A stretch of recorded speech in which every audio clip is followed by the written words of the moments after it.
Whether you live in Hawaii or in a psychiatric hospital, it has dawned on you that we have been at war with Russia for over a year now. Although Russian successes are miserable, resulting from their losses and fact that they have already managed to lose half of their gains. One front on which Russists thrives is hybrid war, aka propaganda for Westerners. Whether you are a conservative, progressive, a Nazi or a lover of red, whatever you are, even a lover of tanks, believe that Russian propaganda will focus on you at some point. I've been scrutinizing Russian propaganda since the beginning of the invasion, and now is finally time when I feel professional enough to compile my rants into a video. So that you too understand what it is about and not be surprised if someone uses something I refute here in a debate. Coup in Ukraine. Let's start from the beginning. Russian drones have been arguing for years that a coup has taken place in Ukraine in 2014. The so-called Euromaidan, or Revolution of Dignity, was a revolution, not a coup, which ended when the pro-Russian President Yanukovych left the country and the parliament called new presidential elections. By the way, 2 days before his departure for Russia, Crimea was annexed. Ukrainian Nazis. 1. Zelensky is a Jew. 2. Azov had only 900 members before the beginning of the invasion, which is a bit low in a country with 40 million inhabitants. In addition, half of the original regiment was made of Russians, and regiment itself went through purges. 3. Far-right parties have extremely low support in Ukraine. Bombing of Donbass.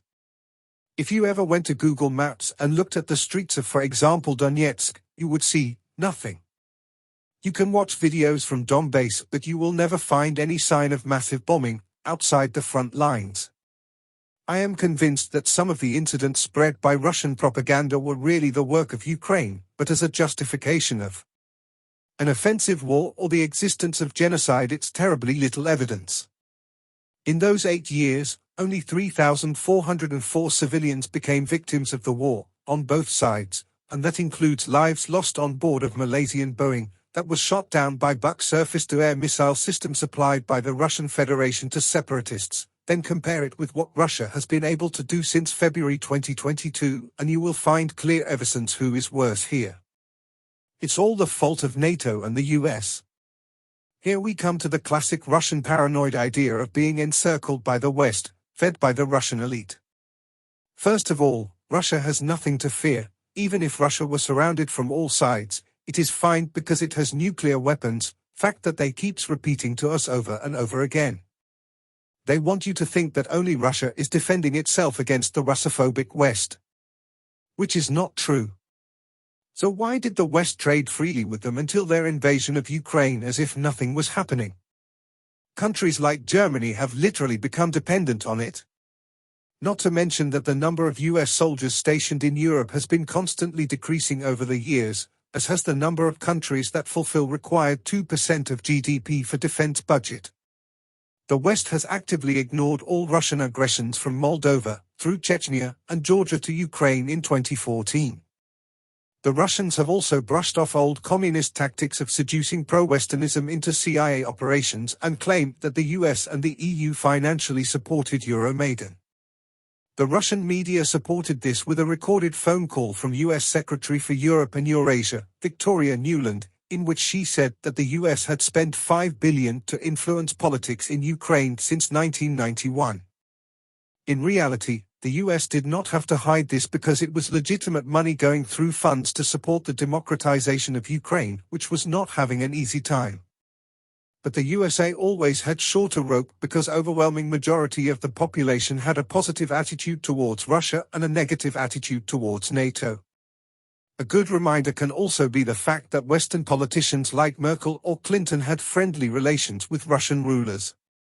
The Russians and their admirers curse the expansion of NATO because it stops them from achieving their imperialistic dreams, which is perhaps the reason why countries in the East want to join the alliance, and do not argue that the USA forced them to join. Poland, Czech Republic, Slovakia and Hungary had to force their entry with President Clinton, who didn't want their entry into NATO, by the way.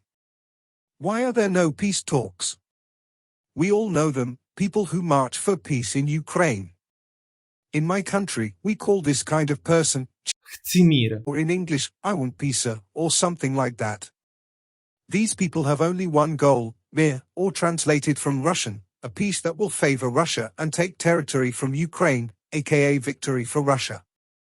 They want to achieve this by cutting off supply of weapons and ammunition. Such people will usually tell you that they do not support Russia and all they want is, I quote, an end to the killing of Slavs, or something similar. But such people are mostly just ignorants who know literally nothing about the conflict, but a similar opinion or even the same opinion is shared by those who really support Russia, which is why there are also mixes of these groups.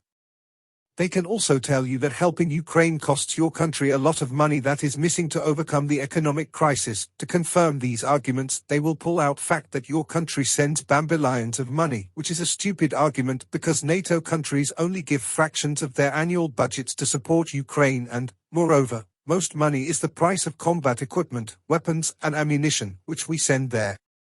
Another part of their agenda is that war is terrible and killing bad. And I agree with them, wars are tragedies both for people involved and for economies of affected countries, but they forget that there are situations where you need to defend yourself. For example, if someone wanted to kill you, killer will certainly not be stopped by you saying that you do not agree with violence. You can guess result of such an action. That is why it is also important to be prepared for such a situation. And now think about it, wouldn't it be a brilliant plan to demoralize enemy, to make him lose the will to fight? Wouldn't it be smart to tell potential soldiers some scary story about horrors of war and thereby discourage them from fighting? Wouldn't it be smart to force people to buy raw materials from country out of artificially induced desperation that takes them as part of its sphere of influence? Wouldn't it be wise not to get involved and watch the injustice happen? If any of you are watching, please think. You can't trust the media. If you have ever seen a pro-Russian person, he told you that media, especially those who support Ukraine by pure coincidence, cannot be trusted. The so-called mainstream is for them a term only used for media that don't spread their opinions. Their hatred for mainstream consists in the fact that the media that are labeled as such, even though they usually do not share much in common, lie and manipulate their viewers. They then support their claims with real cases where a lie actually appeared. And as a remedy they then propose the so-called alternative media, alternative only because they often only spread a different ideology, mostly extreme and conspiratorial or simply stand out in some way. And yes, even the Russian state media consider them to be. Their goal is primarily to target their audience and thereby tear them away from a different opinion so that they only hear what the disinformers want them to hear, thereby retaining and radicalizing their supporters. Final words. Of course, this was just a sampling of the arguments pro-Russian people use. I appeal to you not to underestimate preparation if you want to argue with these people on the street, because if they catch you unprepared, they will use you as proof that our side has no arguments. Don't underestimate and prepare, that's the key to victory. I would also like to appeal to you not to scold your opponents, but on the contrary try to be as nice as possible. This way you can refute a lot of their prejudices and not embarrass yourself in front of them and reduce the tension in society at the same time. I think trolling is fine, but it's an attitude for stagnation and will not help anything. And finally, I want to refute the last disinformation. I am not a CIA agent.